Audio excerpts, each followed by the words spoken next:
Hey, Lenisa,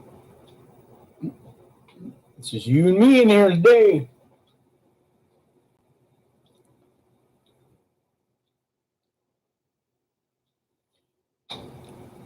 Well, hi. You'll probably have to catch this. Whoever wants to watch it later on, you'll have to catch it probably later on. It's been a long while since I've done a live stream on YouTube. And hey, Isaac, what's up, man? How was your holiday? Did you have a good Christmas, New Year's? Well, we had a pretty good one. It's been really good. Still going on, really. I always considered my holidays from September all the way through Super Bowl. And of course, yeah, I get to support my Niners. They finally got in the Super Bowl again. Haven't been there in a while.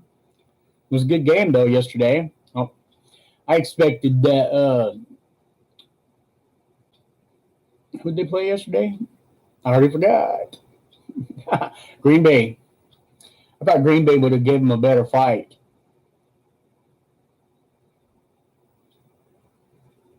I've been good. I've been well. I've been very good. I've been very good, and just going through the motions, enjoying it. My daughter moved in with me. Her and her son, my grandson Bentley. He's here, staying with me. He's going to be here with me. Been hanging out with him. It's pretty cool hanging out with a little 5-year-old. You know, but yeah, it's been really good.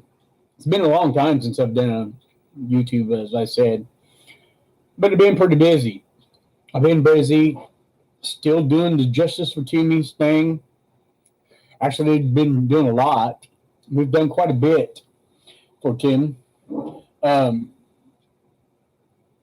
it's kind of like some things you can talk about still, and some things you can't talk about. But there's a lot of stuff that we can talk about because, as you notice, the title of this stream is called "Civil Rights Complaint Filed."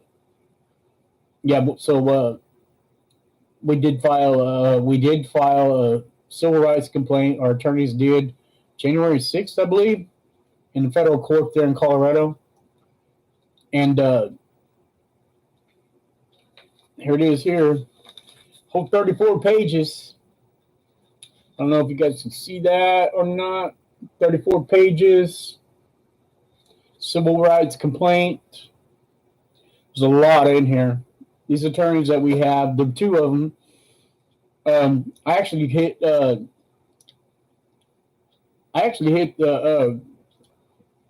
Raymond Bryant, the attorney that's in with this. Actually, right around September, I think it's probably about the 6th, maybe later in the end of September, right after Timmy got killed. I'd hit him up through email, and then he called me, and we talked about it. But there was nothing that we could do. There was no, of course, the police and the mayor and all those there in Westminster and the district attorney there. They all work together to clear their officers of any wrongdoings. And that's what they do. They've been doing it for a long time. If you get on there and you type it, if you go do a Google search on Colorado police officer involved shootings, if you and that's what they call it, officer involved shootings. So if you go in there and you Google it, man, you're going to be blown away with, this is like the Wild Wild West days, man. Now, if you get caught cheating in cards there, it's death. You don't even go to court. No court date, no nothing. They just shoot you, kill you. And so, my thing that still goes back to me, what goes back to all this before I got the discovery drive and stuff like that from the district attorney's office.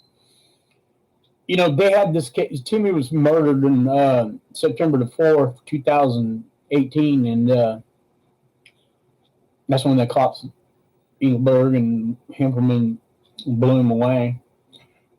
And, but they had that report on the DA's desk since late November. They could have released it. But there's a statute. You have 180 days from the day of the incident to where you can go back and go after the cops, the individual cops. And so they waited till February to release that of 2019, knowing that, anybody who could get in, no attorney had a time to go through all the multiple files they have on the Discovery Drive. And it's a Discovery Drive is just like this. This isn't the one, but just like this. And they compact all their supposedly evidence that they collected. And they collect this from the, from the officers, from the time it happened to everything done. It's supposed to be, that 17th district investigating team, critical investigation team, which is just a bunch of buddy cops playing golf together, figuring out what they want to say. That's pretty much what they do there in the state of Colorado. And it might be somewhere else, but, they don't have any body cams. They don't have any dash cams, nor are they interested in it. The government, there's federal grants that Modesto has them. All Modesto police officers have body cams, dash cams, and, even on probation department. I watched the probation department here about a year ago, coming up on a year. But anyway, I was doing yard, and we were doing this yard, and it was about this time last year, and the probation department roll up, and we're doing this yard, and these probation officers all get out of these cars, and every one of them had body cams. Every one. In fact, I was pruning in the bush. I had some hedge trimmers in my hands, and they were there to get the person I was doing. His grandson was being arrested by the probation department. I don't know what happened, but anyway, the officer, he put me on there, and he asked me, hey, can you put down the hedge trimmers? That could, I guess, I guess he didn't know who I was. For all he knew is I was going to get after him with some hedge trimmers. But now he got me on there. But see, all of our probation department, our sheriff's department, our Modesto police department, and probably Ceres and Turlock all have these cameras. And, these cameras, they're good. They're good for both. They're good for, it would have been good for Timmy's case because we would have known what happened. But they're also good for the police, because people say a lot of things. But if you have video doesn't lie, And so that's the thing that I'm fighting for and have been fighting for over there in Colorado, is that these cops in Westminster need to be mandatory. They need to have mandatory body cams. It has to be mandatory. And then there's this other law that they have that all police have immunity. That needs to be changed too. And so I'm fighting a lot of this stuff. And I filed this with the U.S. Attorney's Office. And I talked to the U.S. Attorney. The Department of Justice, the U.S. Attorney. Yep, filed it. I did that a long time ago. That was one thing that I've been doing. That's why I haven't been doing any live streams, is because I've been busy doing a lot of stuff. And then there's things that you just can't talk about. Hey, Robert. Hey, Sabrina. Hey, everybody. So, so the thing of it is body cams and dash cams, we have to fight and get this, because it's not only going to save your life, it's going to save other people's lives.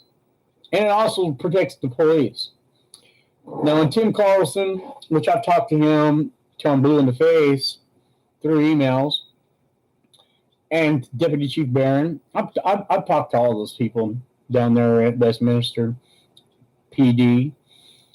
Their thing is they don't want these body cams. They don't want no cameras whatsoever. None. They don't want them. And they tried to. And if you watch that live stream that Regan did, she did that live stream on there, and he just sat there and he talked circles around why they didn't need to get body cams. They don't want them. They don't want body cams. They're not interested. They like killing people. And this here complaint that our attorneys filed in Westminster against Westminster in federal court, I was going through there. I haven't really had a chance to really go through it all, but I did get a lot of stuff out of there today, and I wrote some stuff down. I'm not going to dig through all this right now live and show you about it. But this Engelberg guy, man, did you know that this Engelberg guy, he was, okay, so they have the police union. Okay, so he was the president of the police union. He's not now, and he wasn't when he shot Timmy. But he was over there. So that just tells you what kind of little golf thing these buddy guys do. And they're not interested in body cams. Why? And even Chief Carlson said it right there in his, when Regan live streamed him, he showed a video of, well, the body cams can't get the right angle. No, but the body cams do get what's going down. I mean, you know, so what, you can't hear every word they're saying. You can't see every angle. But at least if somebody came up and said, hey, that cop raped me, that would be for the cop, don't you think? It'd be an open and shut case. You throw it in front of a judge and a jury, boom. You find out who's guilty and who's not. But when you're given immunity to do something, you just keep on doing it. And they don't care that they blew away a 27-year-old man that never even got a chance to live his life.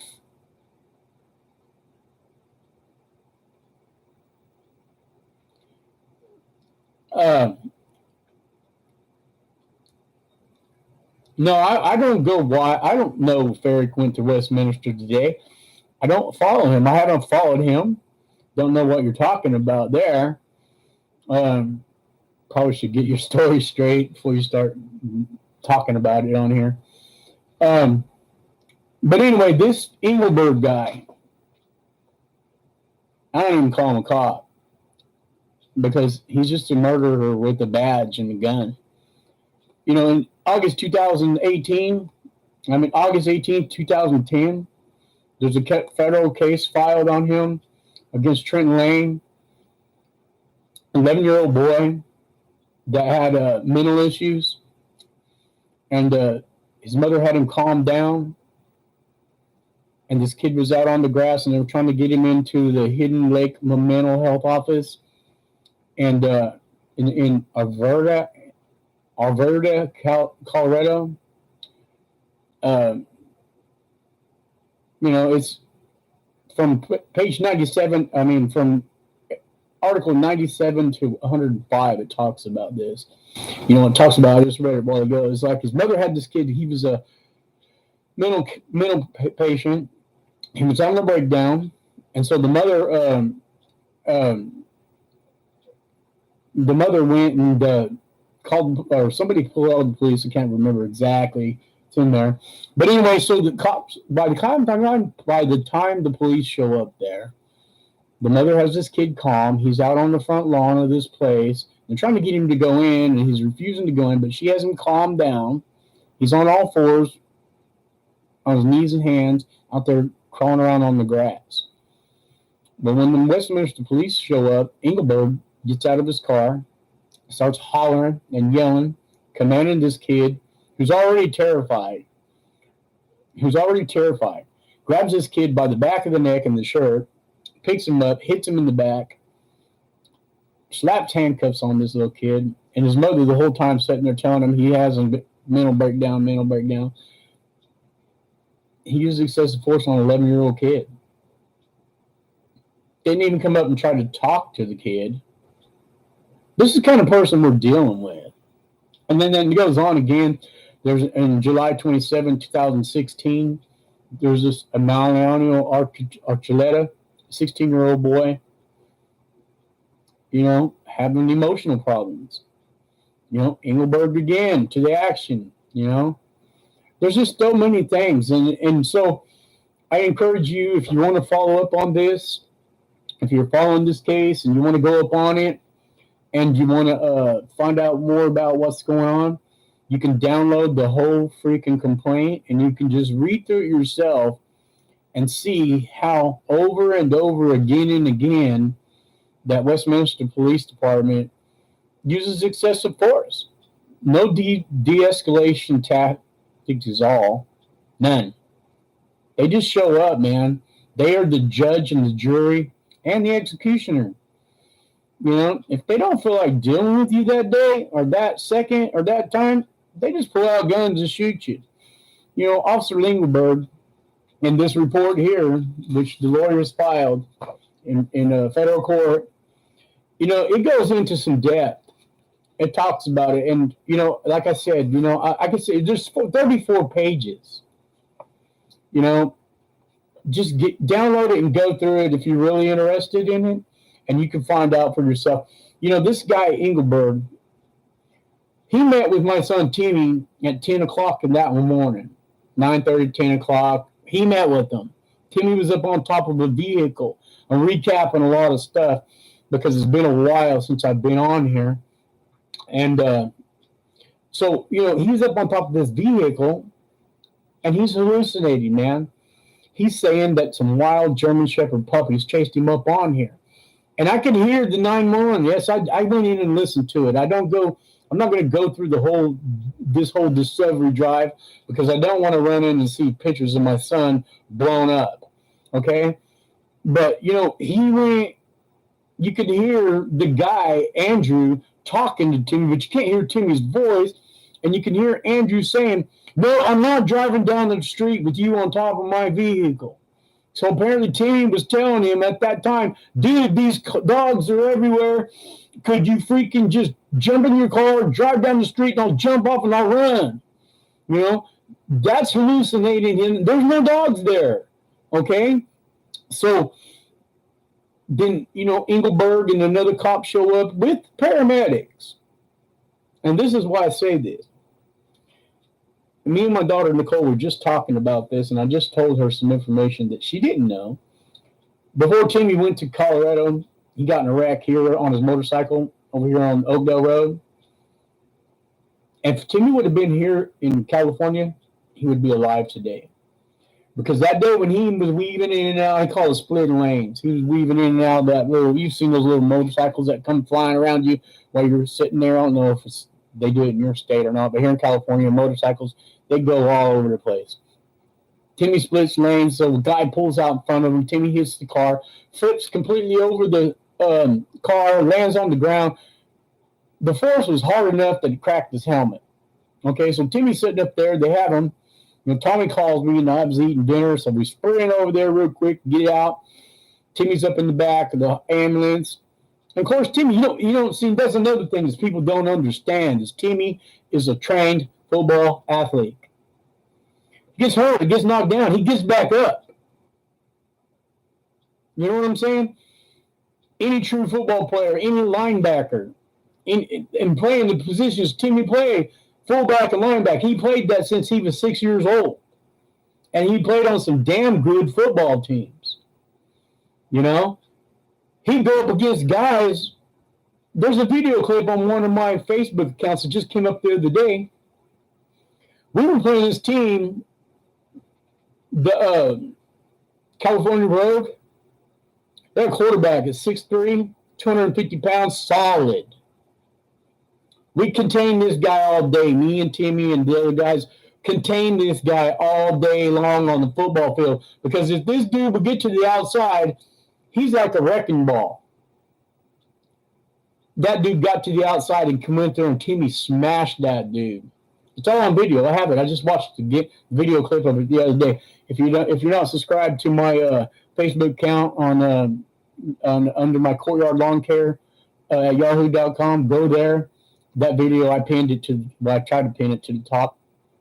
You can't really tell it's Timmy, but I called the timeout. We had that team pinned down on the 1 yard line, and they were trying to go in for the end zone. We was already winning, and so I yelled, "This quarterback sneak!" You could hear me yelling. I'm yelling, "Timmy, Timmy, Timmy, sneak, sneak, quarterback sneak!" Sure enough, the quarterback got the ball and rolled out to his right, and there you see Timmy go from middle linebacker all the way over there, and bam! You can hear the hit. Laid that dude out. They didn't score. And that was the Super Bowl champs of the semi-pro league. Big quarterback.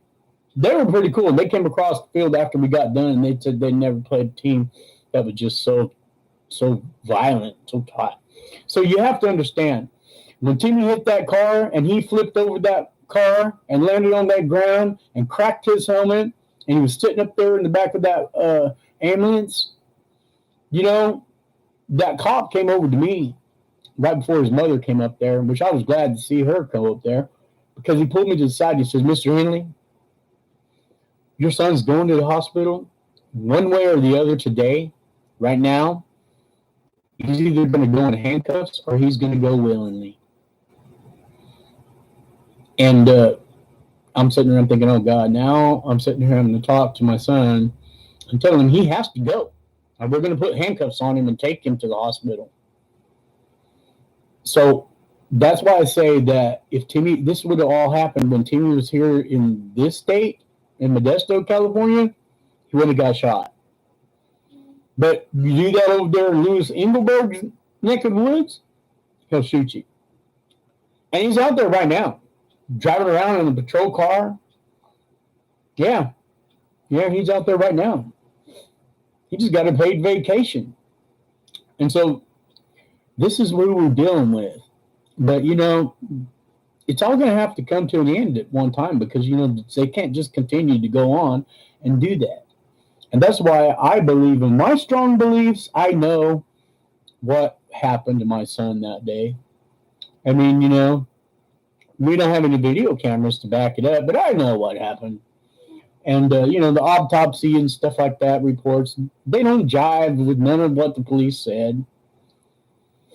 But then again, you go through and read all the other stuff that this Engelberg has done throughout his time. He's been on the force for 29 years now. Because when he was on the force, he's been 28 years when he killed Timmy. And he was the president of the union.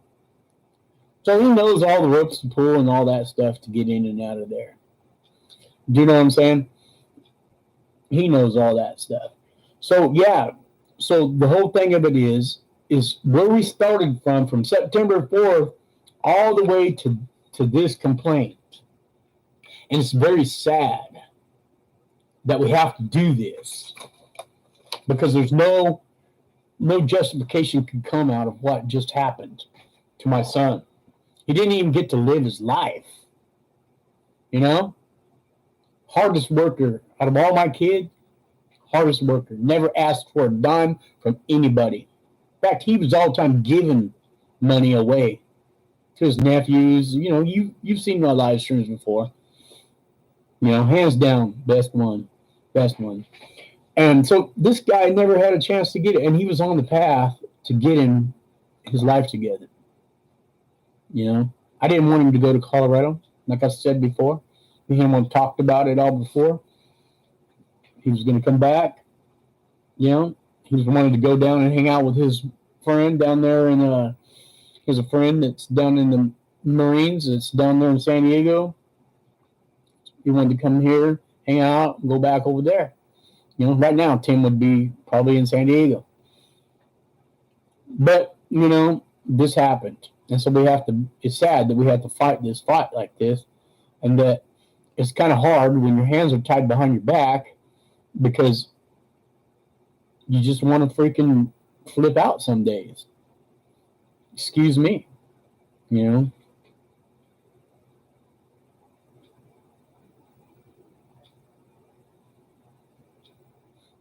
You're right. Justice for Timmy. Is that Tommy? You'd think you would think that the city of Westminster would at least see who those officers really are. They already know who they are. They know. Tom, they know. These guys just, they're crazy. And they've been getting away with it for a long time. And they just killed somebody here recently. It's really hard. And then what's really the hardest part about all this is when you're talking to the U.S. attorney. Okay, I did talk to the U.S. attorney, but this guy right here that I talked to, they don't really care. They don't care. File a complaint. File a complaint. Oh well, file a complaint. It just sits there on a computer for what, 7 years? They archive it. What do you want us to do about it? So your son got shot. No, my son didn't get shot. My son was murdered. And then your guys' officers all lied, covered it up, say, oh, he was out there, he was a violent person, he was out there, and he was trying to kill me. I was 30 feet away from this guy, but I had to shoot him. Wow. They don't give a shit. They don't care. You know? And I read one report, oh, he came off the football line he was like a wild thing, you know, never seen that look in anybody's eyes. Well, maybe you never played any football.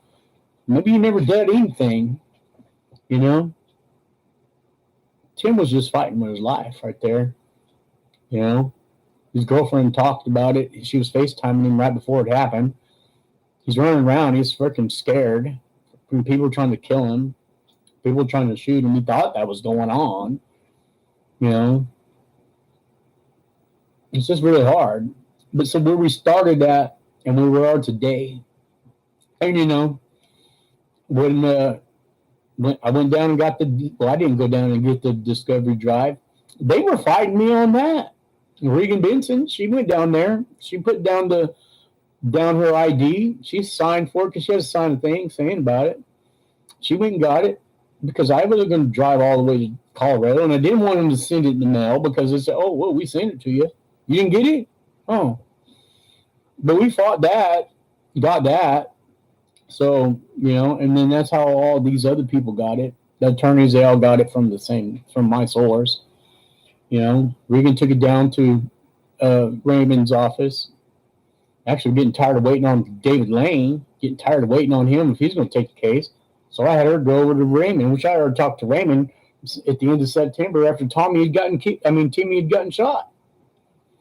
You know, and, you know, so that's where that all stemmed from. You know, it's all documented. You know, and so, you know, that's just the thing that's been going on, and you can't really do too much because what are you going to do? What are you going to do? You're going to walk around out there and holler and scream, and just have to go through these channels that you have to go through. But if you or me was in this situation, if you or me were to go out there and shoot somebody and kill somebody like this, or if you and me were to go out and steal a car, we'd already be in jail. We'd be in jail, man. Yeah. Well, now stealing a car, now actually stealing a vehicle is like stealing a bicycle. You don't even really get in trouble for it anymore. You know, they got other things to worry about. So, yeah, you know, that's where we're at right now. And if you're interested in following up on this story and really digging out into it and going through this story, you know, which is going to be huge because this is not, you know, it's going to take a while to get through the court system, but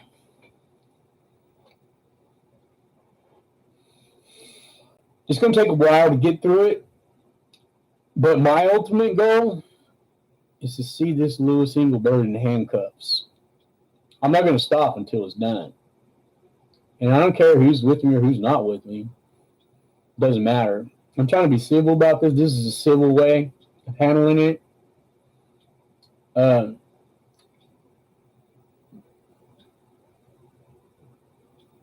excuse me a minute. It's supposed to be the civil way. Shouldn't have to do this. No parent should ever have to do this. And for all you people, everybody out there, you just, you know, you think these cops, you think they're just freaking gonna, they're gonna tell you the truth. They're not gonna tell you the truth. They're gonna lie. And I'm not saying it about all cops because I have family that are cops. I have some friends that are cops. Isaac and I know cops that played for us at the regulators. Right? Yeah, we know some, and yeah, we played against them. We actually played the whole Stanislaus County. We played them, beat them, 39-0. I had to throw that in there. It was a tough game though. Fun, a lot of fun. And so that's just the thing about it. Anyone can pull the trigger, but it takes a real man or a woman to talk about it. Well, yeah, that's the thing, Robert, is police officers, they're supposed to be they're supposed to go through de-escalation tactics to talk people down. You got a suicide jumper who's on a bridge going to jump off in traffic. You want somebody to talk that person down, and they do that. They can do that. But this officer, Engelberg, he got out of the car that day to shoot Timmy, and he knew who he was going to. He knew who he was probably going to find because I heard it on 911, the 911 dispatch call. The dispatcher says, hey, that's probably that medical from this morning. Did you transport? And his response was negative. So when he's on his way, he had in his mind of who he was probably going to go and encounter. He got out of his car with his gun drawn. As soon as he got out of his car, he pulled his gun out. And he was the first one to start shooting. And, and the whole thing of it is, he said he saw Timmy with a knife. Kind of funny how there was no knife on Timmy. Then one of the reports I read said that there was some money stolen out of one of the houses that was supposedly broke into. But yet Timmy's laying there with a pair of basketball shorts, gym shorts on, barefooted, t-shirt, and a phone right by his hand. That tells you what he had. No money on him. No money at all. So, I urge you just to get in there and follow it. We also have videos that we made. It's on there. You can watch the video, of what Regan and Bo did. So that's just where we're at right now, and that's what it's going to be about.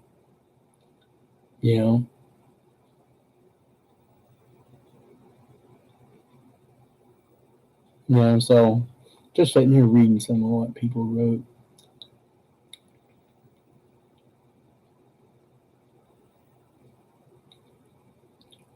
Got some new faces in here that I've never seen before. Yeah.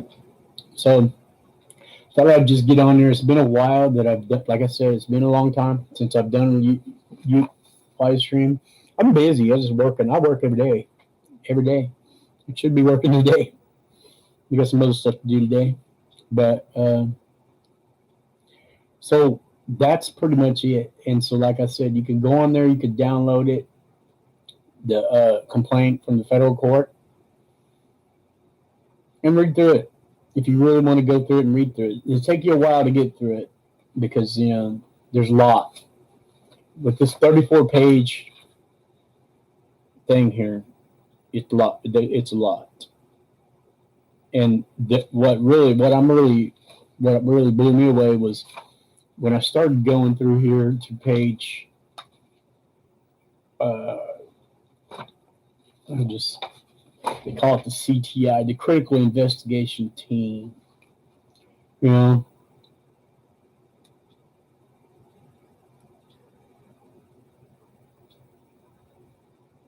it's just the things that Louis Engelberg has been done. Engelberg, that's the guy's name, man. That's the dude. Shoots unarmed people, beats up little kids, slaps around on women. Yeah, there was one woman that just had a gastric bypass surgery, and for some reason, I'm not off the top of my head right now, unless I see it right here. Goes in her house and has to turn around, and she has a tube hanging out of her, and so she doesn't turn around quite fast enough. So he just reaches over there and grabs her and slams her down on the ground and puts handcuffs on her, and so tight that her wrists are bleeding and stuff. And then when she tries to file a complaint, a lawsuit against them, they hire their attorneys to go in there and justify this guy, and he doesn't get reprimanded for it. He doesn't get in trouble for it. You know? Yeah, here's that one. By the time that the kid's name was Lane, by the time the cops showed up, he was crawling around on the ground, on the lawn, while under the supervision of his mother and his grandmother. Officer Engelberg yelled to the boy, "Stop crawling on the grass." Okay, now we're talking about a kid that has just went through a mental breakdown. You know, and he's at this hospital. So he's crawling around on the grass. The boy did not respond, even though the boy had committed no crime and was not a threat to no one.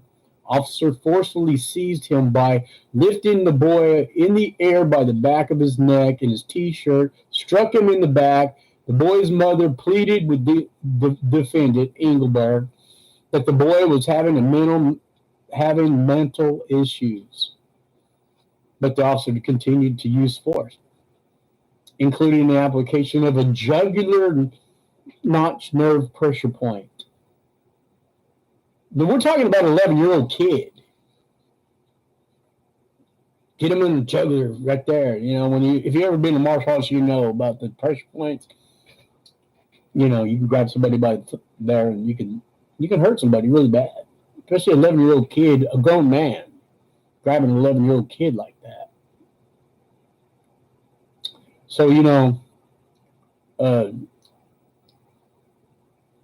there's just some crazy stuff that this dude's done, and he's going to continue to get away with it. And so I just urge you, there's case numbers here, there's court docket, there's court filing numbers, but you can't get into it because they've got them all closed up right now. So, you know, there's more incidents. July 27, 2016, you know, a 16-year-old was suffering emotional episodes. Department of Human Services had went in, Emiliano Archuleta. You know, the cops went to his house. Officer Engelberg accompanied them.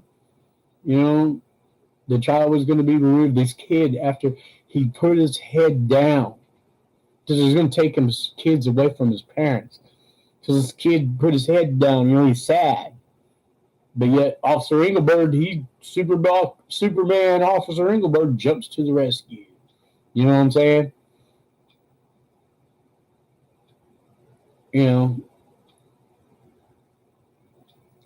it's just sad that this guy can get away with this time after time after time after time. This kid suffered injuries to his arms, his face. Engelberg claimed that he only harmlessly struck Archuleta in the shoulder to gain compliancy, to gain control. They should use different words to gain compliance, and he was charged with it. So you have to grab somebody who's already got their head down. You have to grab him, man. You have to violently get him. Somebody must have beat this cop up a lot when he was a kid. You know, that's why he acts that way, right? Because he got beat up a lot when he was a kid. That's why he acts this way.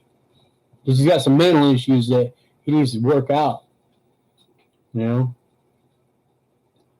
but they all here at every quarter they hire private attorneys to go in and to smooth over the pavement, to lie to everybody, to make it around, regardless of what everybody else says. There's witnesses in here too. There's witnesses in here that say that this is not the way it happened, but yet they go and say, "Oh, you know what?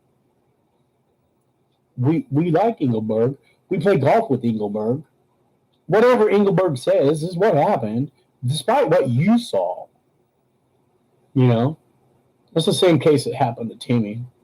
You know, January 14th, 2014. Officer unnecessarily uses force on an unarmed and threatening cooperative woman multiple times in an encounter. This is a different one. Jennifer Diaz, who was arrested, she was arrested for violating a protective order by sending an email. And what happened? This is the one with that G tube. This is the one I was telling you about. That she had just had that gastric bypassing surgery. She had a G tube protruding from her stomach while she was waiting on the Westminster officers to arrive, and from the neighboring jurisdictions had already been in her home. She already had cops in her hand. But Engelberg's coming. Engelberg's on his way. Westminster officers arrived, ordered her to turn around. She began to turn around slowly due to her condition. In the primary Westminster officer in charge grew impatient and whipped her around opposite direction of where she was turning her body, which displaced the gastric tube and caused a whiplash type injury to her shoulder. Officer placed handcuffs on her, on Miss Diaz, in an entirely tight manner to where it caused her wrist to bleed, and then pushed her into the back of the police car backwards manner, and causing her head to hit the back and her neck of the squad car, leaving a clear bleeding wound from her neck and struck. Despite the clear evidence of contrary of officers' claim that they did not use force on Miss Diaz and did not do anything that could have harmed her. As a result of this incident, the Westminster officers were okayed. They did. Hey, Stephanie. So the Westminster officers, they were all right, man. They did justice. And I'm just reading through you here. Like I said, this report, I hope you download it. I hope you read it and go through and read it. And just look at these officers, man. And it's not just Louis Engelberg. You can't find anything on Chris Hempelman. His attorney's got his stuff sewed up. And if we'd known about all this stuff a long time, we could have. But there's court numbers there, but you can't find anything because I've already been online all day trying to find these court numbers. And I was going to pull them up, keep them in my files because, I have an agenda that I'm doing. And so, but in every result, in this case of Miss Diaz, to where, Engelberg slammed this lady down that just had gastric bypass. Hi, Boisha. Just had gastric bypass surgery and had a tube hanging out, and he slams her on the ground because she's not turning around. She just got out of the freaking hospital. So, man. But then here it is. Despite medical evidence, photographs, and obvious injuries and illnesses due to her previous surgery, the Westminster adopted the story that the officers and asserted that the conduct was justified within policy. Hired private attorneys to defend the action. They did not get disciplined or retrained to learn any de-escalation techniques at all. They just do this. There's lots of them. There's probably at least 10 or 15 different things in here. It's all public knowledge, so I can talk about it. You know, I was writing them down. I was going to write them down. Check it out. I got this piece of paper right here, this notebook. And so I'm sitting here and I'm start writing down the dates and the dates and and officers' names and because I want to go in there because I got this thing now where I can follow. I could dig up court cases and stuff. I want to follow. I want to look at all these old court cases because there's a lot of stuff that's not in here that is in the court file. So, I want to find out. I want to read up on this stuff, And but you can't find it. You can't find it anywhere. They've got that sewed up so tight right now. But eventually, it'll be probably a public knowledge again. So Mr. Martinez. However, Martinez has this guy Martinez. He was in a tattoo shop there in Thornton, Colorado. Goes outside, light up a cigarette. He turns his attention away before rapidly running up on behind Mr. Martinez for a surprise assault without communicating. And that was another thing. When Engelberg got out of the cop car and they were shooting at Tim, they never once identified themselves as police officers. Hold them. They didn't say, hold a minute, wait a minute, this is Westminster Police Department, stop. Never said that. And the same thing happened here on August the 10th, 2016. Westminster officers used premature, unjustified force on an unarmed, non-threatening man, David Martinez. Westminster sought to arrest this man outside of his tattoo shop in Thornton, Colorado. The officers waited for Mr. Martinez to walk outside, light up a cigarette, and turned his attention away before rapidly running behind Mr. Martinez. Surprise assault, one without communicating that the men were police. And without provocation, the officers stiff-armed Mr. Martinez in the throat, knocking him back onto a nearby railing and vigorously punted Mr. Martinez in the face and head with a beating so severe that he had to have surgery. Officers falsely arrested afterward. Oh, this is the one, yeah. Officer falsely inserted afterward that the conduct was necessary. However, Mr. Martinez had to have surgery. Had the security cameras that captured the entire assault, which completely refuted the false account of them giving officers the incident. The officers using excessive force and demonstrated that the security video cameras in the tattoo shop was against an unarmed, threatening man. So, it just goes on and on and on and on and on and on.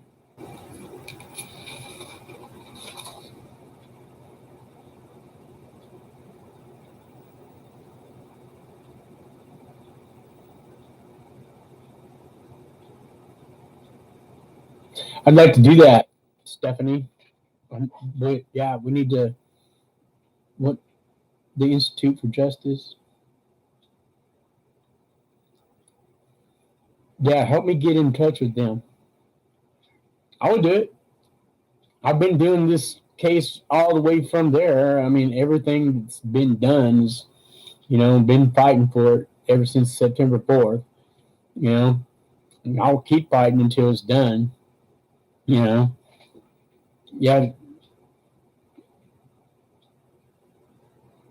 Good. Denise, you got that information? We'll contact them and we'll get that done.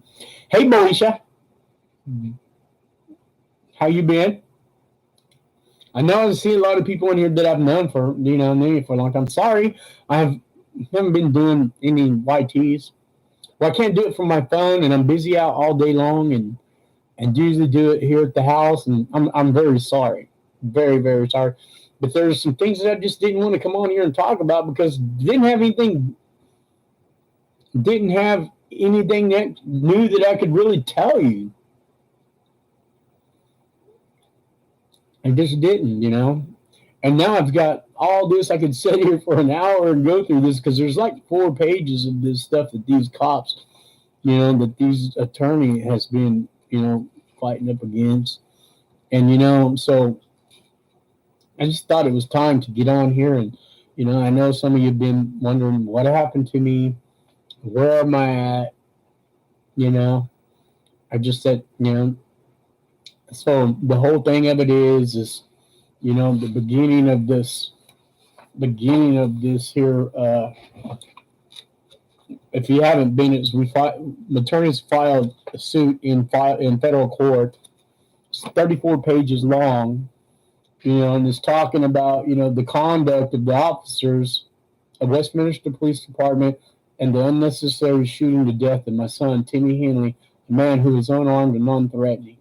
This is our side of the story finally gets to come out now. You know what I mean?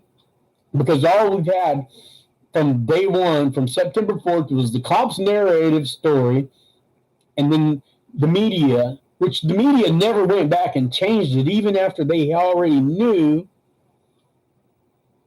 They already knew. That's what I've been reading, Stephanie. I've been reading those facts that I was reading to you guys off of the about the officers doing that. That's all in that report. That's all in this complaint. They call it a complaint. It's a lawsuit. Okay, I mean they just call it a complaint. I guess it's something nice. But anyway, it talks about how cops use excessive force to shoot to death of my son Timmy Henley, an unarmed, threatening man, and scared in the midst of an emotional disturbance. What the defendant officer shot and killed outside an apartment complex 30 feet away. Officers claim Mr. Henley was armed and charging them with a knife held over his head at the time of the shooting. But physical evidence demonstrates the officers' accounts. It is impossible and incredible. The only knife that was found on the scene was behind closed doors. Yeah, behind closed doors. Yeah, that picture of Regan's video with the knife, that was behind the closed door. That door's open with that in there. So, I mean, and it just goes on. It's if you're really into like crimes and stuff like that, you want to go crimes, I encourage you to download. I wished I knew how to put this on my YT so that you guys can download it so you could look at it, because I know a lot of you've been awesome. And Stephanie, look, the U.S. Attorney report, the U.S. The U.S. Attorney. You're the one who directed me there. I filed that. And they said that they said that they would look into it. But all these records of all this guy Engelberg, the U.S. Attorney has all that stuff. When these cops they hire, like if he came over to Modesto and tried to get a job in Modesto, they wouldn't have the records that the U.S. Attorney has. They're all with the U.S. Attorney. You know what I mean?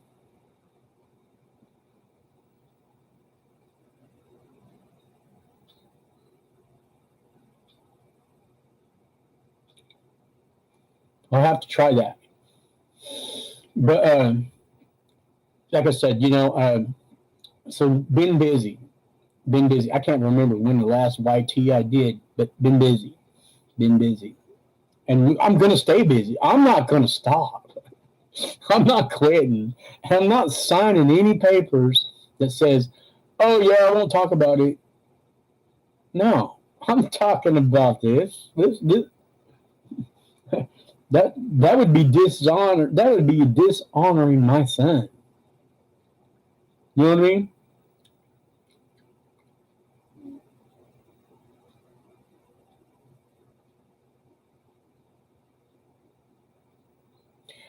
Robert, I feel you, brother. I feel you. But I'm told that that's speculation. Because, see, Robert, you know, Timmy,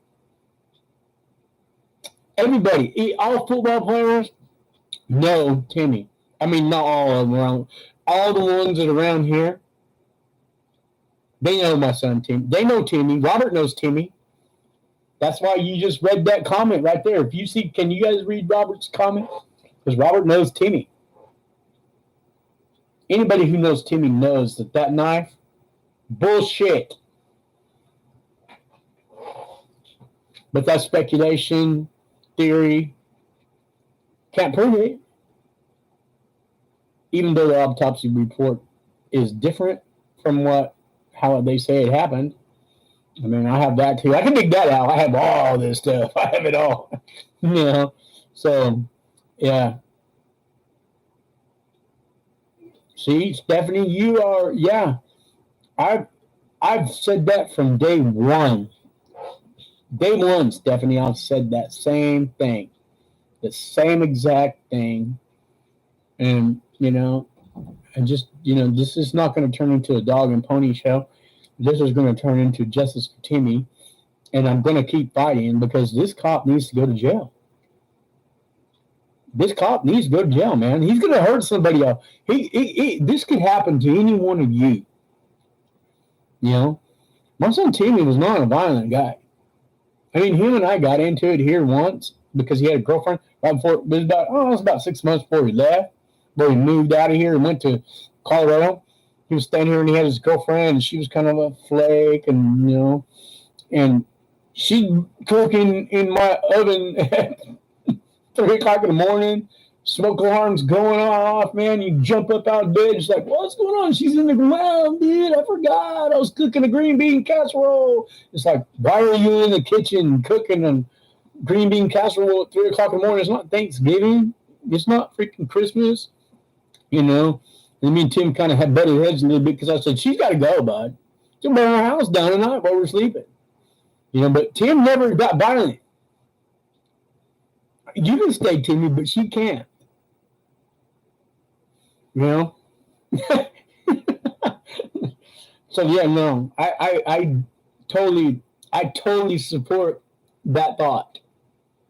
Totally. And I'm not going to say it, but you guys already know you guys know the narrative on that scene of what I just said. And it's really good to see you guys. Bohisha, I'm sorry. It's really good to see you guys. I've been missing you. I've been wanting to get on there. Yep. You're right, Robert. You know it. And a lot of other football players that I've talked to, I just talked to one the other day. Me and him were talking the other day. Same thing. He grew up with Tim. He was actually a year older than Tim. Played the same positions. Played on the same team all the way from 6 years, 7 years old, all the way up till high school. And he says the same exact thing.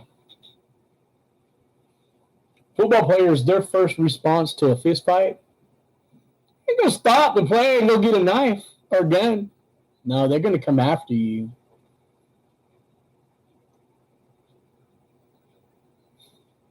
Well, yeah, Tim would just turn away and walk away. But, I mean, he tackled you. He would smash you. He's a football player. I just shared that story about, I have a Facebook account that I don't go on a lot because I don't want to mess it up because it has the regulators, videos, has game video on there. It has pictures, everything. It's on my Facebook account that has a picture of me standing there coaching on the field. If you like, I'll get you in there and you can look at the pictures. I don't do too much on there because I don't want to keep reposting the pictures and people think, well, this guy's got big head, No, but it's got a lot of sentimental stuff on there. And and that video that I moved to the number one video is when we played the California Rogue. Timmy's playing middle linebacker. We've been winning and we've been trying to stop this football player all day long. They had a quarterback. I'm not kidding. He was about 6'2", 6'3". He probably weighed around 240, 250. solid quarterback. And our whole game plan all day long was this dude had wheels. Do not let him outside. Do not let number one outside. If he gets outside, he's a wrecking ball. He'll run your ass over. We contained this dude all day long, and they finally got down on the 1 or the 2 yard line, and they were fixing to freaking go in, and we were on defense, and I called a timeout.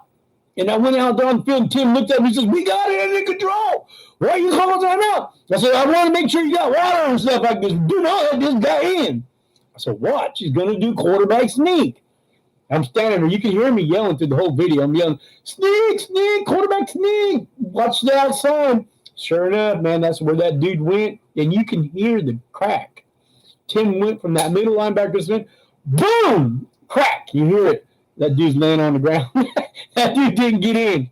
Okay? But, we didn't need – he didn't stop in the middle of the game and run and go get a weapon. Right? He just had to do it.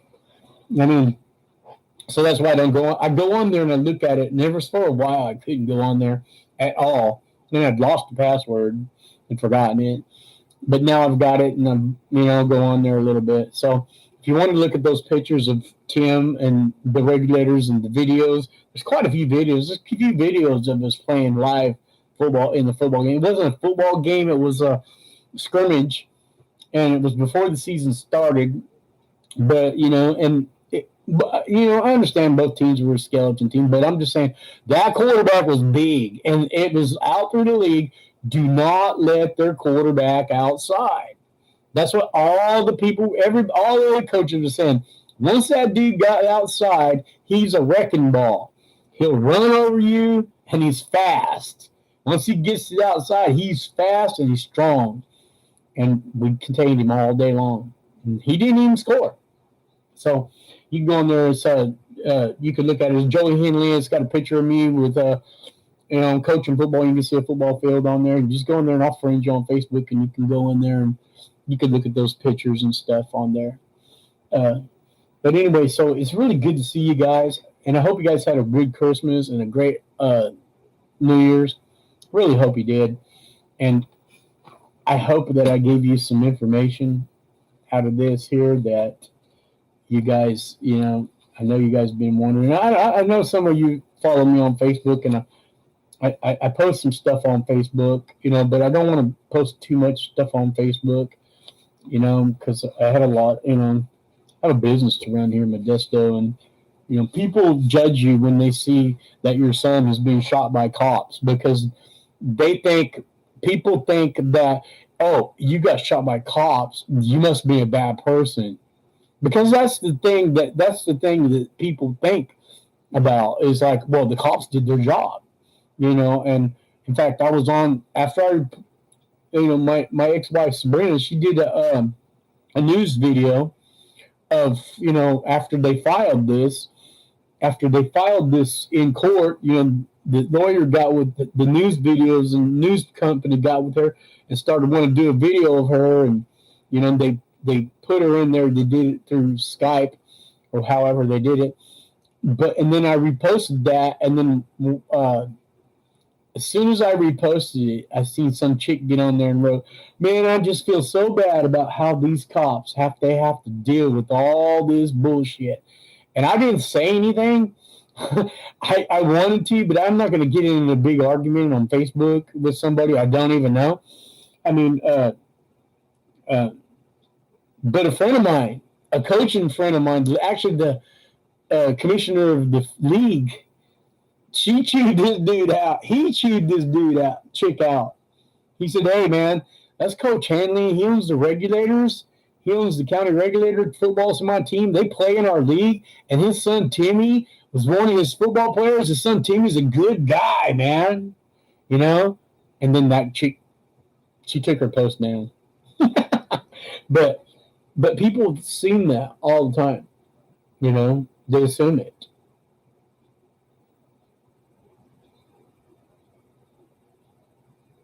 Yeah. He was a little too small, I think, to go in the NFL. But NFL linebackers, well, he might have bulked up. Yeah, I don't know. Tim was through basketball and football growing up, his knees and shoulders were pretty shot by the time, by the time he got done with all that.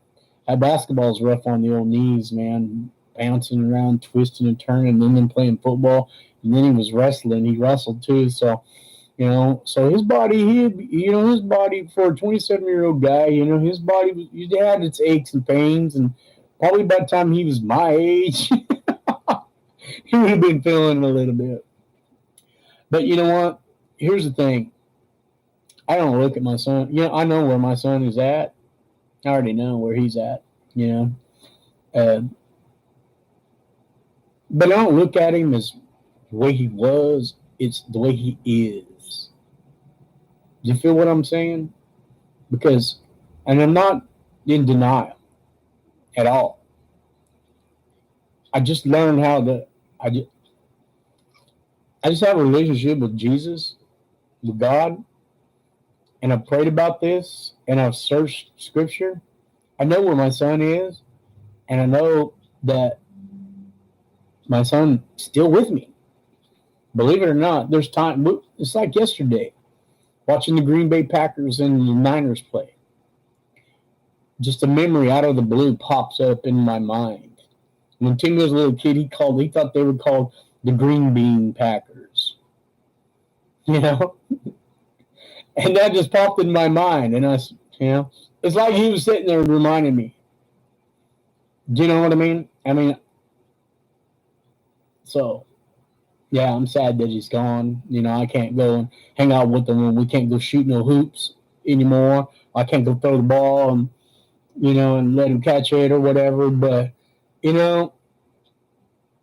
he's with me, and he's my son. And that's just the way it is. So, I'm sad, but I'm sad, and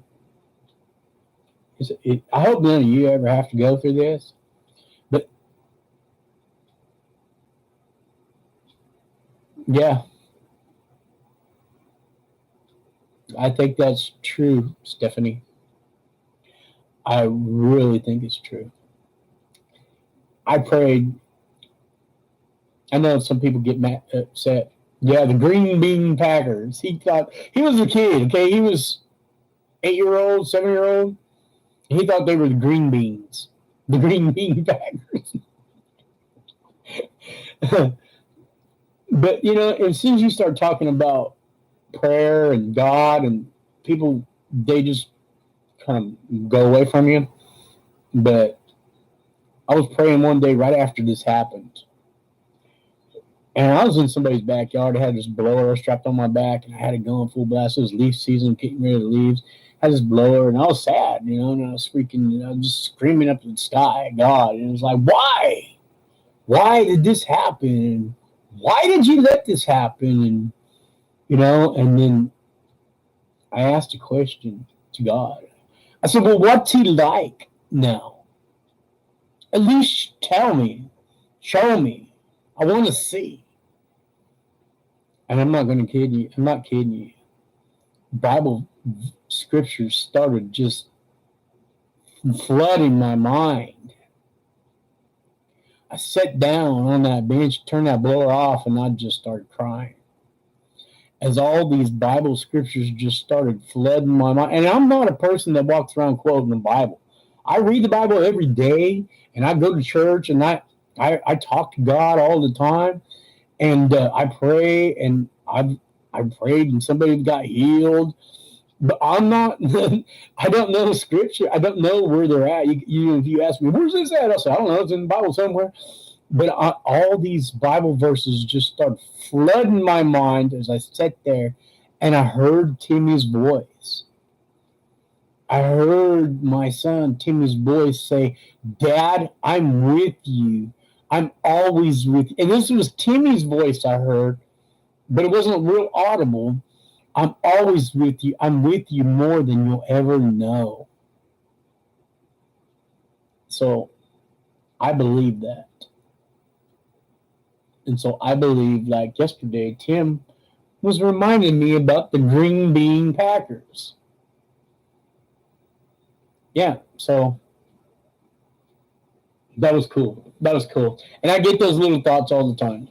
And so, but I know you guys probably got something better to do. But and I'm really glad that you came on here. I really love you guys all.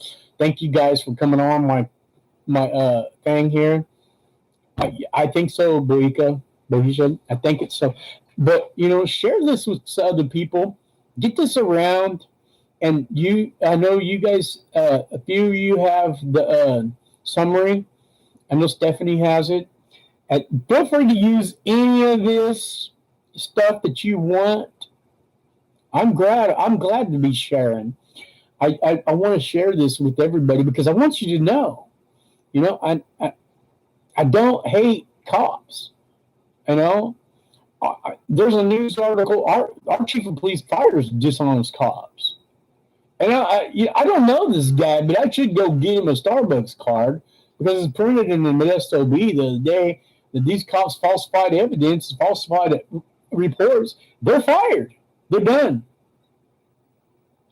That's the way it should be. Chief of police, he's supposed to do that stuff. That's his job. Not to cover it up. Not to go play 4 rounds of golf with somebody and say, well, you know what? Family's not going to do anything about it. The family's out of state.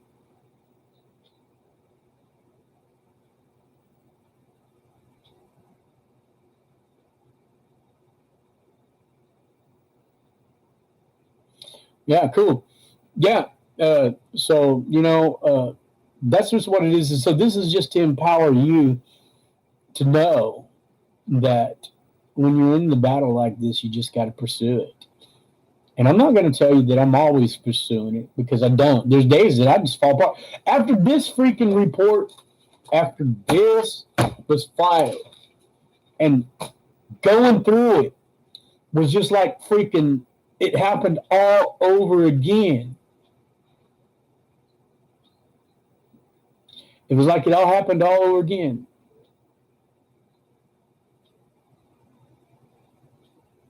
Exactly.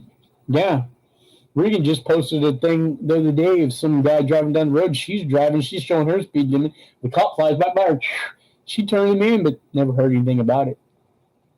But see, that's just the way it is these guys, they don't need to be immunity. They need to be made accountable for what their actions are. They could go out and shoot your kid down, shoot your dog down, shoot somebody down. They could do something. They steal.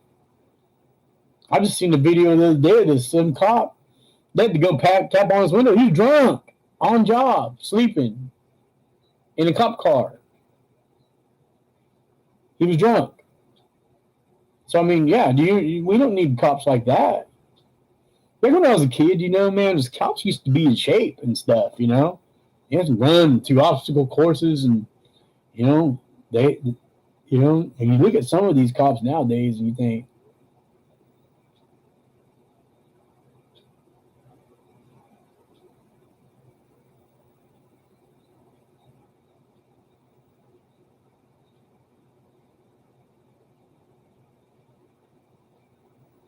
exactly. That's a good way. Yeah. And you need to do that. That's what you've been called to do. So you Stephanie, is like I told Regan, you have a calling to do that. That's your God-given calling. That's why it's in your heart. It's been placed in your heart by God to expose it. That's the way I look at it. I don't know. I might be crazy, but I mean, that's what, you have that in you and the right and the wrong and expose the wrong. I agree. You've been called to do that. Some people are called to fight cops like this. I mean, I know that this fight right now that I'm in right now, this battle that I'm in right now, I know this is a spiritual battle. There's nothing I can do that's going to fight this. This is in God's hands, man. And if I try to get out there in my flesh, which is not a very good type of deal because I'm not going to I'm not going to do any good that way. But this way it's going, it seems to be, it's going. It's going to take a while. And I promise I'll get on here and I'll give you guys some more information.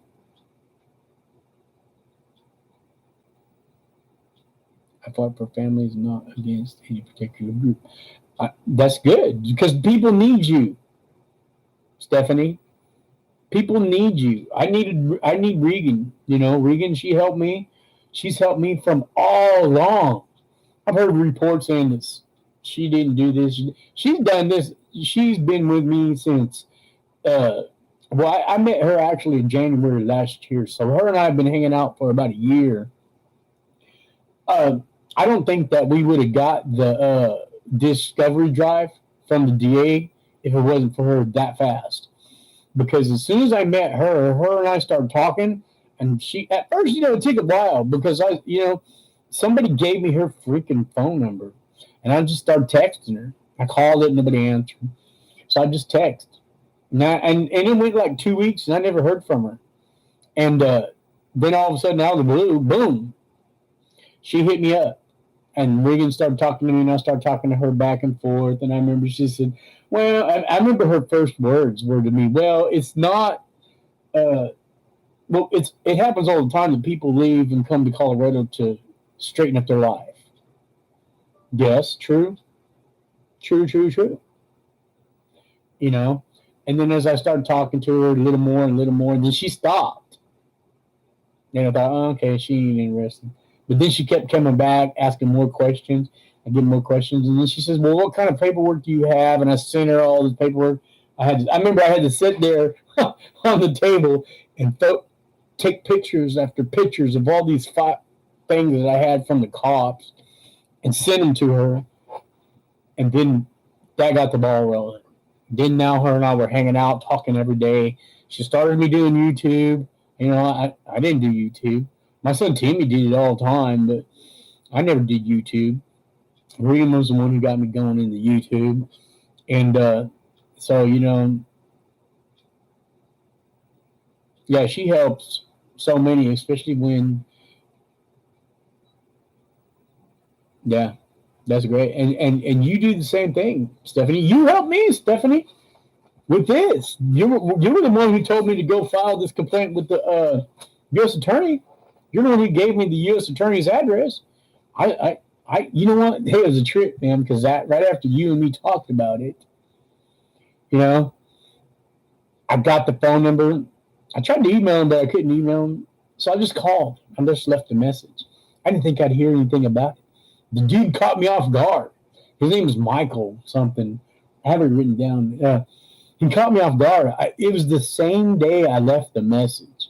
I left that message in the morning. I called here. It was probably about 9 o'clock my time.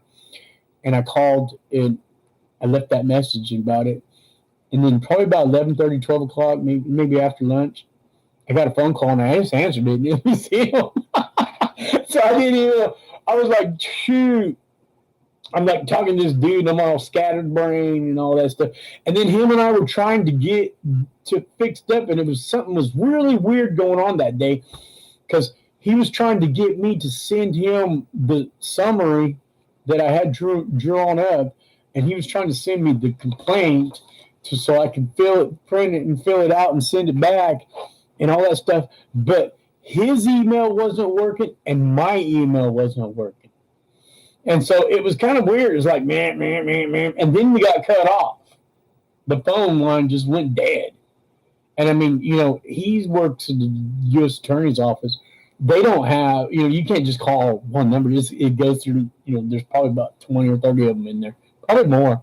But he's an agent. So, and he never did call me back. But then, kind of, I had that, and I wasn't going to do anything with it because after talking with him on the phone, he said, pretty much we don't get into this kind of stuff, but, send me this and this and this, and he'll forward it on. And so I didn't file the complaint, but I did send him the summary. And I sent him all that stuff. And then about 2 or 3 days later, he sent me back a message. About a week later, he sent me an email and said, hey, how come you haven't filed that complaint yet? So whoa, he's interested.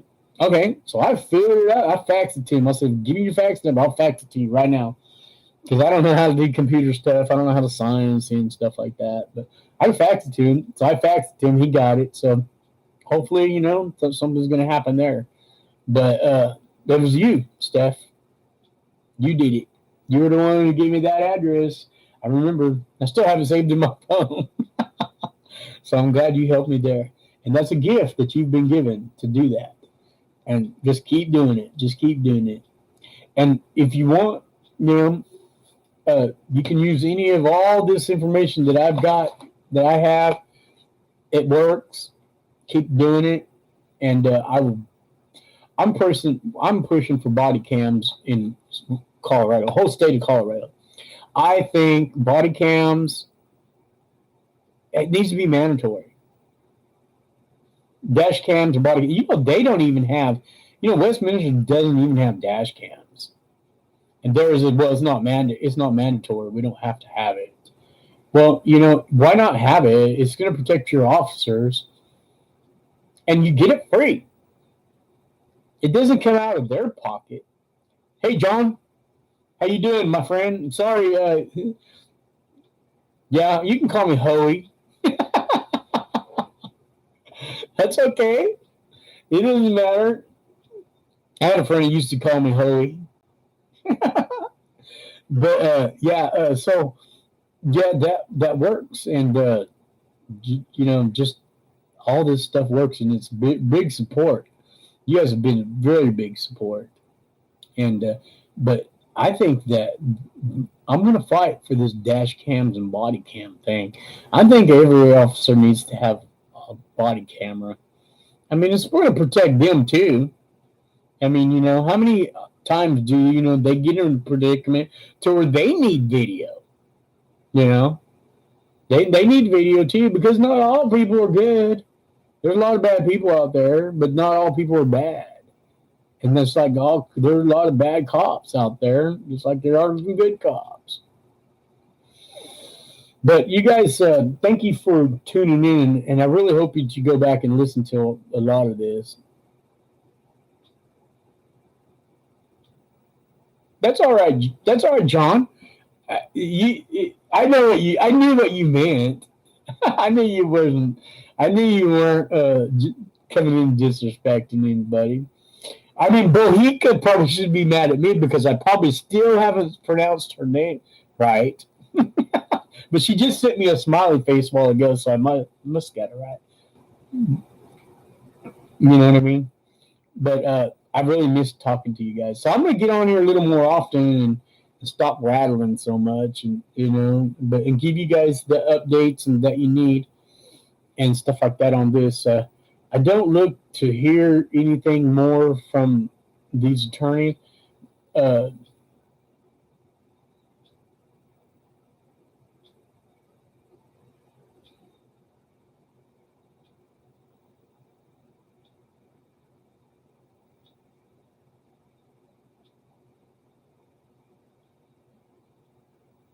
and that's another one. That's another one. Bohica. Okay. I'm sorry. But Stephanie, you're right. You know what? Hey, and that's another thing is mandatory that they have these body cams, mandatory that they wear these body cams, and mandatory that once they get out of that vehicle, that thing goes on and does not go off. You know what I mean? Because there's been some incidents the cops, they just turn them off. And you know what Tim Carson's do you know what Tim Carson's theory is for, and he's the chief of police for Westminster, Colorado. His thing is well, body cams violate my officer's privacy. Yeah, violate privacy, huh? These cops, they work for you and me. When they get in that car that you and me pay for out of our federal money, they strap on that badge and that gun, and they go out there, their privacy is out the door. That means they don't need to have it on when they go pee or, something like that. But when they get a call and they get out of the vehicle and they go to investigate something, that camera needs to be on all the time. From the time they get out of that car to the time they get back.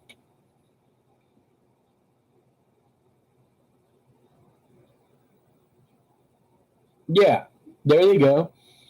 They should always be on.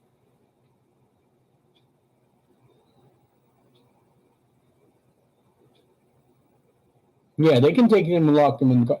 Well, yeah, you know that. Yeah, that the dash cam should be on inside the car, but you know because I just seen yeah, yeah, I just seen a video of some woman on YouTube. She was upset. She was crying, and her husband was a cop, and he shot some 16-year-old kid. I can't remember where it was, but anyway, the kid actually had either a knife or a gun. I can't remember, but anyway, the kid turned around and ran away from him and shot him. But the cop said that uh, the kid had the knife and was threatening him, so he shot him to death and he killed him. But there was no dash. The cop had turned off his camera, and so there was no video of it. But what they didn't measure, so the cop got cleared of it, right? And so when it started going through federal court, the federal court judge ordered that all camera video be brought in for processing. And guess what?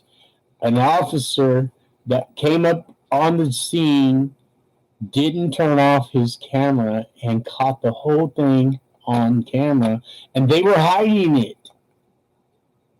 And that officer ended up going to prison. And this is after they've been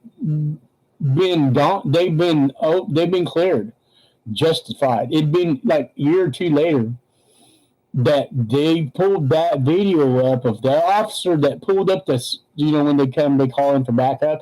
This other officer pulled up and his car had dash cam on it, and the dash cam caught the whole incident, and they were hiding it, but the federal judge found it.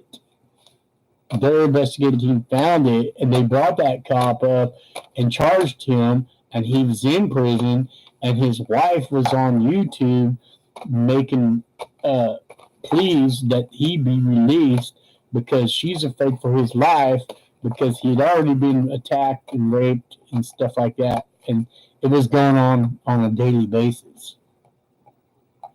So my fight is that I know that I'm praying and hoping that something's going to come out of this for Timmy's case because he didn't deserve this, and so that's my fight, and I'm going to fight it. I don't care who don't like it. I mean, I'm going to fight it, and I just have to learn to not get pissed off and get emotional about it. And I think I'm doing pretty good. I mean, I have times to where, like I said, when I first read this report, started going through. I didn't even read it.